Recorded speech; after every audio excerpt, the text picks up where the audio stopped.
Vamos a hablar con Ismael Bermúdez, es un gran periodista especializado en economía y nos va a tratar de aclarar o de explicar, si es posible, lo que dijo el presidente Alberto Fernández con respecto a que no cree que la pobreza en la Argentina sea de un 40%. Incluso dijo que la gente miente en las encuestas para no perder el plan. ¿Qué tal, Ismael? Buen día.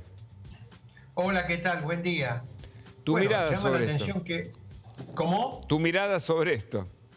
Bueno, mirá, en primer lugar, no me corresponde que a una semana de dejar el gobierno el presidente diga que el INDEC mide mal la pobreza. Claro. Tuvo tiempo suficiente, si consideraba eso, bueno, para plantear el problema, convocar a expertos del INDEC y expertos en estadísticas y en medición de pobreza para corregir lo que hubiese que corregir, en primer lugar. En segundo lugar, hay informes propios de la Presidencia de la Nación. Hay un organismo que se llama Siempro, que monitorea los programas sociales y que ha producido informes sobre pobreza, mostrando que es totalmente compatible hoy en la Argentina tener empleo y ser pobre. Claro. ¿Por qué motivo? Porque ha caído tanto el valor de la fuerza de trabajo, el salario, incluso de aquellos que están registrados para ser pobre, lo cual explica esto que para el presidente es inexplicable. Él dice, ¿cómo? Si hay empleo y creció el empleo registrado, porque hay pobres. Y sí, hay pobres con empleo registrado, con seguridad social, etcétera. ¿Por qué motivo? Bueno, justamente porque el salario ha caído de manera tan pero tan fuerte frente a una canasta de pobreza o una línea de pobreza que aumentó mucho más que la inflación promedio. Segundo problema, el tema de cuando los encuestadores del INDEC van a medir el gasto de los hogares, y de ahí surge justamente el tema de pobreza e indigencia, si se miente o no. Ellos han considerado el tema y hacen ajustes, etcétera, y además la propia medición de pobreza se chequea contra otros datos de la seguridad social, de la AFIP, etcétera, para compatibilizar lo que ellos obtienen de la encuesta con los datos oficiales. Pero volviendo al tema de que miente o no, es exactamente lo contrario de lo que dice el presidente. Los expertos en estadística dicen que los segmentos más ricos subdeclaran ingresos, o sea, no dicen todos los ingresos que tienen. ¿Por qué motivo? Porque como los sectores más ricos, sabemos que declaran menos ante la AFIP, cuando viene el encuestador del INDEC, declaran una parte, no declaran justamente todo aquello que no declaran o que evaden. ¿Está claro? Muy bien. En cambio, los sectores más pobres, por lo que se llama el efecto vergüenza, tratan de, incluso hasta de sobredeclarar ingresos, porque quieren mostrar de que, no son tan pobres, no son tan indigentes, etc. Claro. De todas maneras, el INDEC, cuando da a conocer los datos de pobreza, toma en cuenta los ingresos laborales y los ingresos no laborales. Y en el segmento más pobre es donde los ingresos no laborales son más altos que los ingresos laborales. O sea, que declaran los planes, declaran las ayudas sociales. ¿Está claro? Está clarísimo. Y entonces es posible determinar cuánto es la pobreza con planes y sin planes.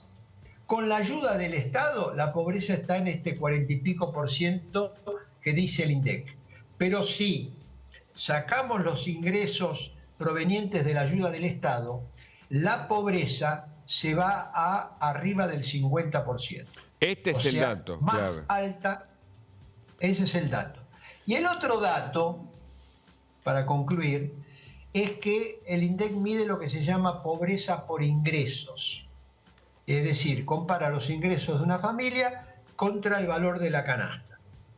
Pero no toma en cuenta otros indicadores, como por ejemplo vivienda, salud, educación. Entonces se puede dar la circunstancia o la alternativa de que una persona, además de ser pobre por ingreso, sea pobre por vivienda. Por ejemplo, porque viven 4 o 5 en un solo cuarto. Claro, O hacinamiento. puede darse la circunstancia de que alguien no sea pobre por ingreso, porque tiene un ingreso que le permite costear la canasta básica, pero que no le da para pagar un alquiler y tienen que estar viviendo también en un cuarto o en un inquilinato 4 o 5 personas. Por eso está la pobreza por ingreso y está lo que se llama la pobreza multidimensional, que toma en cuenta los otros factores, vivienda, salud, educación. La pobreza multidimensional en la Argentina es del 55%, mayor que la pobreza por ingresos, porque toma en cuenta otros factores. ¿Está claro? Clarísimo. Bueno, finalmente, también el presidente tiene que darse cuenta de que el hecho de que el oficialismo haya perdido las elecciones, en parte, tiene que ver porque en lugar de haber bajado la pobreza, durante el mandato de Alberto Fernández creció la pobreza. Macri creció la pobreza 10 puntos, perdió las elecciones, Alberto Fernández la elevó en otros 10 puntos y perdió las elecciones. O sea, él tiene ahí una constatación de un rechazo muy fuerte de la sociedad argentina justamente a su gestión, entre otras cosas, por este alza tan pero tan fuerte que ha tenido la pobreza y que seguramente en este semestre que está terminando va a ser superior a la última medición del INDEC, que es de la primera mitad de este año y que dio ese 40,9%. Explicás muy bien todo realmente, y los datos que manejás son óptimos. Una última, apelando a tu brevedad, que me viene el corte sobre la mesa, es la siguiente. ¿Es la más alta históricamente, o al menos de la democracia, esta, pensando en la multidimensional, en la asistida, en la de los alimentos? ¿Qué tenés? Sí. Bueno, la multidimensional antes no se medía, ahora se empezó a medir. Okay. En la medición del INDEC no, la más alta fue en el 2002, con el derrumbe de la convertibilidad, fue una crisis histórica, recordemos, 2001-2002, bueno, ahí hubo un estallido. Está bien, pero muchos dicen que esa no era estructural y que esta sí es estructural, es decir, bueno, consolidada. Por eso, ahí viene, esa viene la otra diferencia. Aquí estamos teniendo un crecimiento de la pobreza durante el gobierno de Mauricio Macri, como acabo de señalar, 10 puntos. Es una enormidad. Cristina lo dejó en el 25% y Macri lo dejó en el 35%. Y ahora los datos estarían dando un 45%. O sea, 10 puntos más con Macri y 10 puntos más con Alberto Fernández.